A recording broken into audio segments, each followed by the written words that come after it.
Tugas informatika, materi, sistem komputer.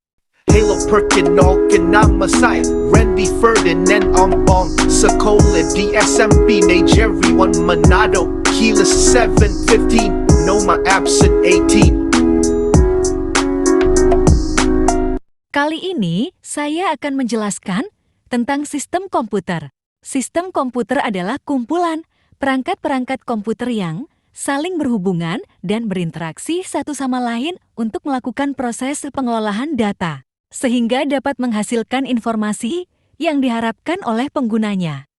Perangkat yang terdapat pada sistem komputer diantaranya hardware, software, dan brainware. Perangkat-perangkat tersebut memiliki fungsinya masing-masing pada sistem komputer.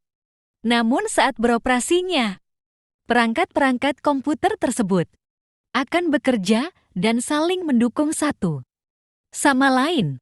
Hardware tidak akan berfungsi tanpa adanya software dan juga sebaliknya. Dan keduanya tidak akan bermanfaat untuk menghasilkan informasi jika tidak ada brainware yang mengoperasikan dan memberikan perintah. Jadi dapat dikatakan bahwa komputer bukan sebagai sebuah alat saja, tapi juga merupakan sebuah sistem. 1. Hardware perangkat keras merupakan perangkat komputer yang memiliki wujud fisik. Jadi perangkat ini dapat disentuh misalnya seperti motherboard, prosesor, hard disk, memori, power supply, dan lain-lain.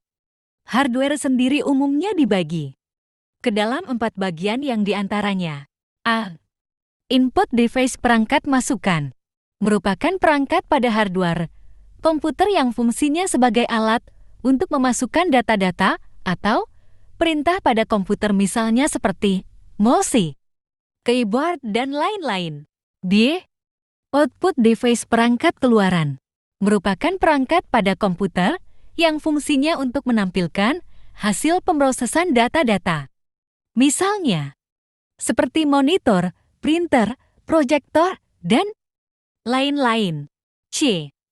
Processing device perangkat pemrosesan merupakan perangkat pada hardware komputer yang fungsinya sebagai pusat pengolahan data. Jadi dapat dikatakan, perangkat ini adalah otak dari komputer dan sering juga disebut dengan CPU, Central Processing Unit. Processing device akan melakukan komunikasi dengan perangkat input, output, dan storage untuk melaksanakan perintah-perintah yang dimasukkan di storage device perangkat penyimpan. CPU juga dilengkapi dengan alat penyimpan data.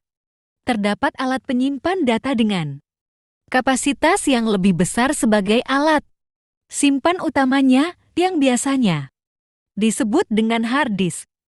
Jadi kita dapat menyimpan dan menghapus data sesuai dengan keinginan kita. 2. Software perangkat lunak. A.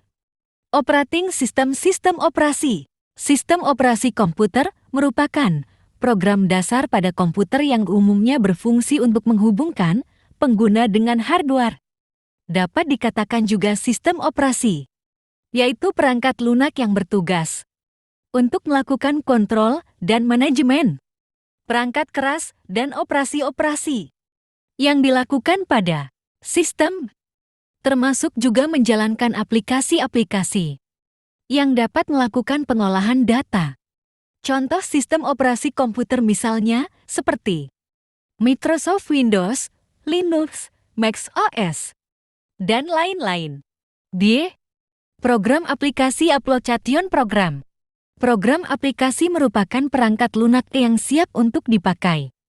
Program aplikasi digunakan untuk membantu pekerjaan pengguna komputer dalam mengolah berbagai macam data. Pada sebuah komputer, perangkat lunak ini sering disiapkan sesuai dengan selera dan kebutuhan penggunanya. Misalnya seperti Microsoft Excel, Microsoft Word, Microsoft Access, Photoshop, Chrome, Mozilla, dan lain-lain. 3. Brainware pengguna komputer. Brainware yaitu orang yang menjalankan atau mengoperasikan komputer. Brainware sangat penting karena komputer tidak dapat bermanfaat jika tidak dioperasikan oleh manusia. Jadi brainware merupakan setiap orang yang terlibat dalam kegiatan-kegiatan pemanfaat komputer. Pengguna komputer umumnya dibagi dalam 4 macam, yang diantaranya A. Programmer merupakan orang yang mempunyai keahlian menguasai banyak ataupun salah satu bahasa pemrograman. Beberapa bahasa pemrograman yang sering digunakan misalnya seperti PHP, Java, Python, dan lain-lain. Sekian. Terima kasih.